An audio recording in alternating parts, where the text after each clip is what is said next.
9 a.m. I'd like to call to order and welcome everybody to the work session, January 21st, 25 of Limestone County Commission.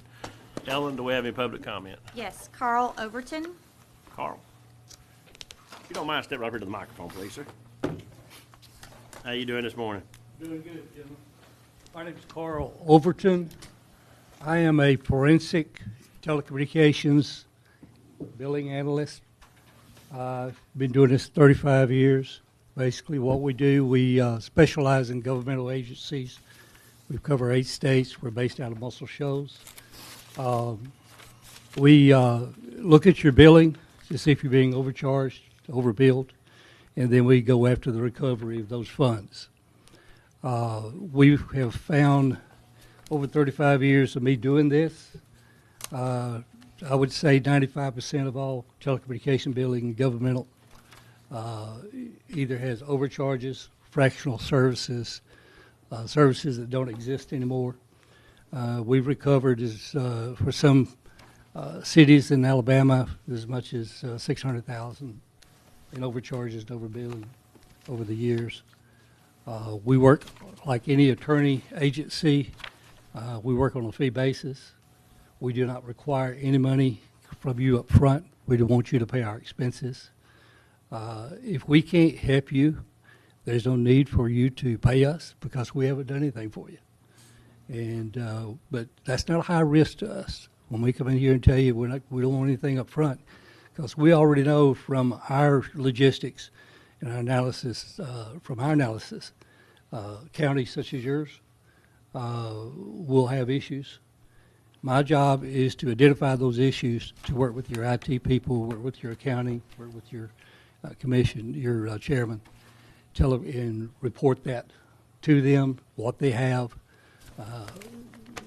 what we've discovered, what we can do, etc. And then they can make up their mind. I don't make choices. I don't sell services. I'm not a competitor of any telecommunications agency whatsoever. I don't sell any services or any equipment at all. We will be just a general process. We'll come in if you decided you want to do something like that. I've given your agreement to your attorney over there, our agreement to them to let him look at it. We would be on your site probably about maybe an hour, and that is to make copies of the last current month's billing. Now, we cover everything in telecommunications. That goes from your, if you have voice over IP, whether you have PRIs, whether you have standard phone system, 1FB systems, whether you have data lines, cell phones, contracts. We look at your contracts. It's not unusual for us to find errors in the contracts and able to recover some of those funds. A lot of the billing errors in the phone companies' bills are clerical, where when they put those charges in, the clerk that was setting up your billing format or matrix put in the wrong code. Now, what they do also, they will give you the highest code they can give you. You may have 5 different areas where you could be charged for one type of service, but the phone company is not going to tell you which ones. They're going to give you the highest one, and it's up to you to figure out if there's something else that you can get it cheaper. And that's what we do, exactly what we do. All right. Thank you, Carl. Yes, sir. Appreciate it. Thank you. Aubrielle Stroud. Ms. Stroud, how are you doing today? Doing great. Good morning. My name is Aubrielle Stroud. I recently moved here from Georgia, and I have found the process of attempting to switch over my license and tag in this county to be very challenging. And it appears that the system is a bit outdated. So Limestone County citizens are expected to stand outside from what it appears for extended periods of time and sub-freezing temperatures just to sign up online to be seen. It appears that this county is growing, but I have not been able to even switch my license or tag over. So the first time I came here a few weeks ago, I got here, it was probably like 1 o'clock, and I was told that I couldn't be seen because I didn't get here early enough, which I can understand. It was 1 o'clock. So I was told to go to the city of Decatur. I don't really know what county that is. But I went to the city of Decatur, and they had a kiosk that was there. So you were able to sign in on the kiosk to be seen. I attempted to go to the website. It's not any type of sign up online for you to be seen. I asked the lady downstairs. She said this county doesn't allow online sign up. So we're kind of expected to just stand outside for hours just to be seen. And if I get pulled over within this 30-day period and I don't switch my tag or my license over, then I'll either be cited, arrested, or my vehicle could even be towed. So I just wanted to say that. Thank you. Thank you. Thank you, ma'am. Kelly Dye. Ms. Dye, if you don't mind, please.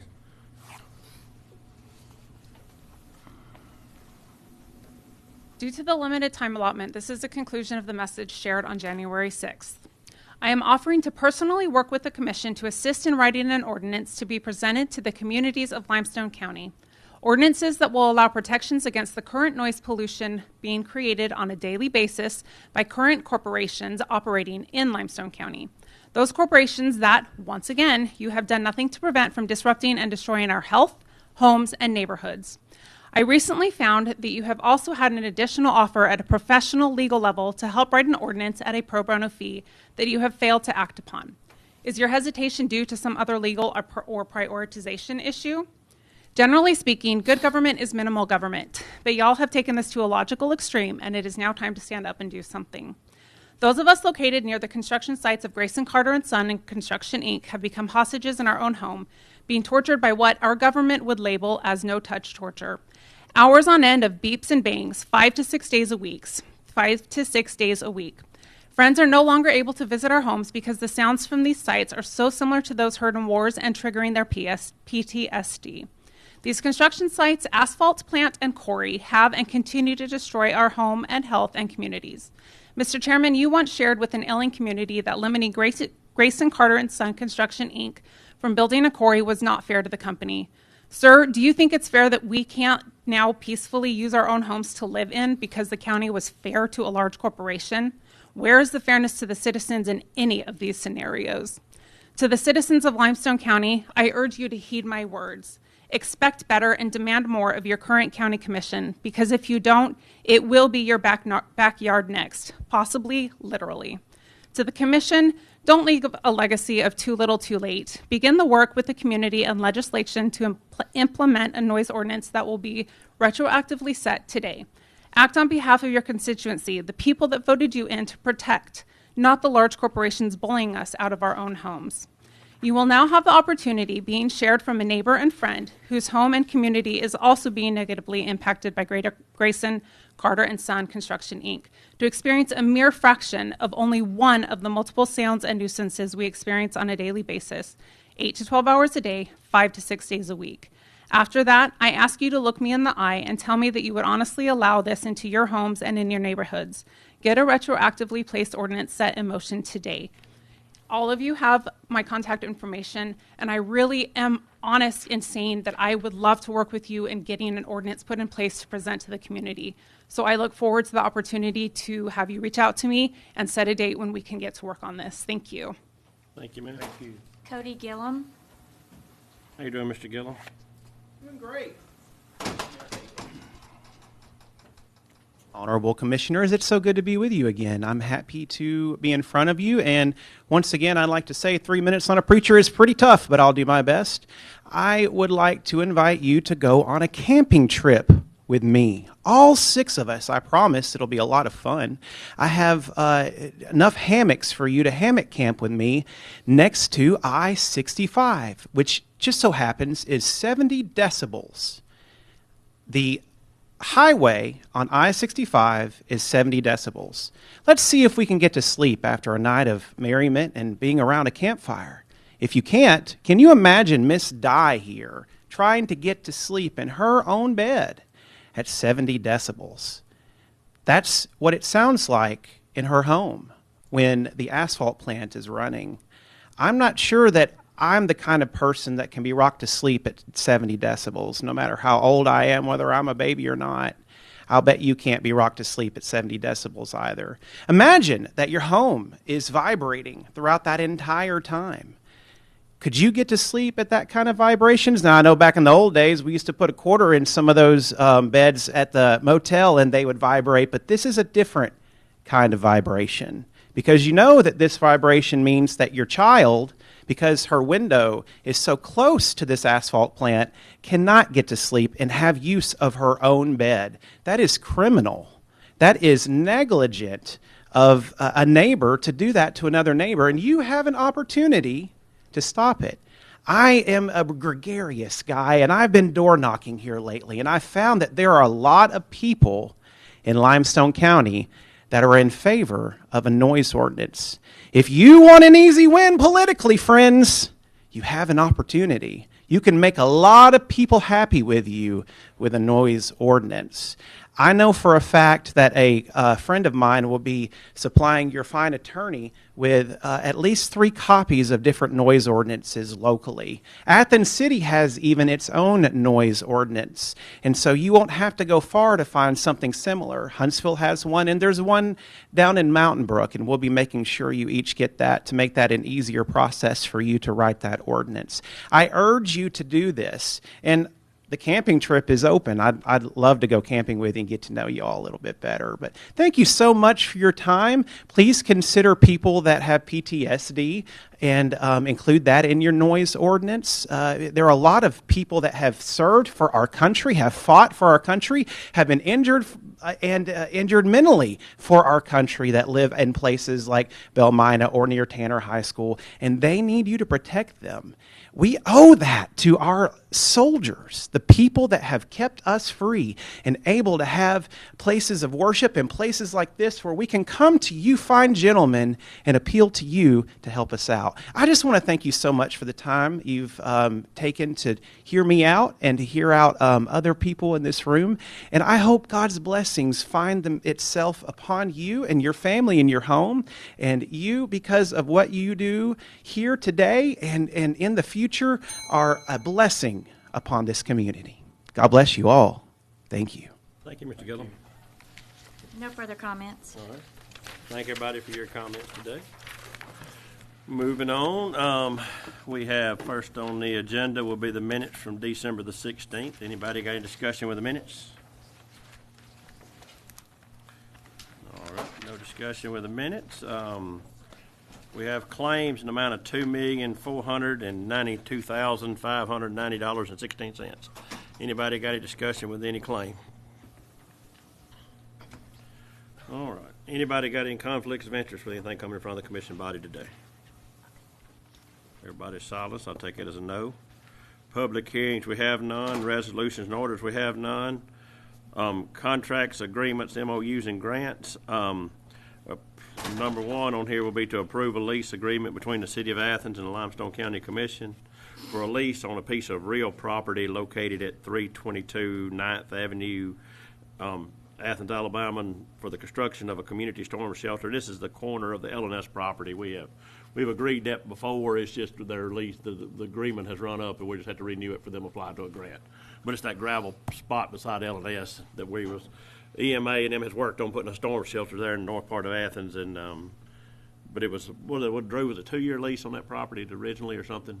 I think that's right. We had to resubmit the lease where they could resubmit the grant for but no guarantee it's coming. It's just one of those things we had to do formality wise. They're leasing it from us. Yeah, so we'll own the property and they'll lease it, and after when it comes into place, we will both have the piece of property. So that will but that's what that's for. All right. Anybody got any discussion with that or any input on that? All right. Number 2 will be to approve a service agreement between the Mental Health Centers of North Central Alabama and the Athens Limestone Consulting Center. Continued to provide juvenile court liaison, and this will be retroactive October the 1st through September the 30th of 25. We just had missed. That was one of those contracts we do every year, and we had just missed that contract. Anybody got a discussion with that? And that's why it's retroactive back. All right. Number 3 will be to approve an agreement with the Athens Limestone EMS for ambulance services for inmate inmate transportation from the Limestone County Jail. Brent Miguel reached out to me a few weeks ago about this, and we talked with Tammy at the jail, and she said this was a real good deal for us, and it gives us a set cost of what it will cost for an ambulance ride, and it was actually cheaper than we had been paying, so it will actually save the county money, and I want to thank them for that. But that's what that is about. It'll be just a set price. Anybody got any discussion? All right, number 4 will be to approve a license agreement with the North Central Alabama Substance Abuse Council for rental of a space at the Community Corrections, and this is until September the 30th of 25. Anybody got any discussion with that? All right, number 5 will be to approve an amendment to an MOU dated the 15th of July 15th of 24 with Heritage Health Solutions to terminate any future processing fees for inmate medical dental claims. Anybody got any discussion with that? All right, no discussion with that. We'll move on. We have one budget revision, and it's listed below. Anybody got any discussion with that? All right, no emergency purchases, no board appointments, no award of bids and quotes, personnel action. Got a few things on the personnel today. Number 1 will be to approve to amend the staffing plan, and I'll kind of explain this as we go. Recycling, they have one part-time labor, and as y'all know, that business has kind of grown and all, so we're going to, put in to get another part-time labor so somebody can haul cardboard.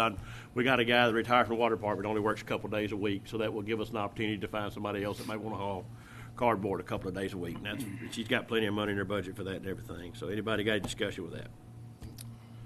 All right, under the chairman, it will be the communications and media facilitator.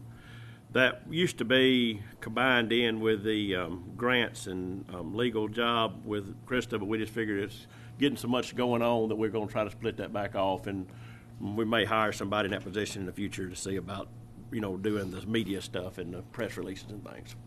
Anybody? Is that similar to what Michelle was doing before? Yeah, similar to what, not extensive as what she did. It'll be a smaller grade because Michelle did do the grants and all, but it'll be to where it'll be split, and it'll be just a part. It'll be a full-time position. It'll be just to, do press releases and do coverage of things that we have going on in the county. So that would fall into the other commission office. Do y'all have any discussion with that?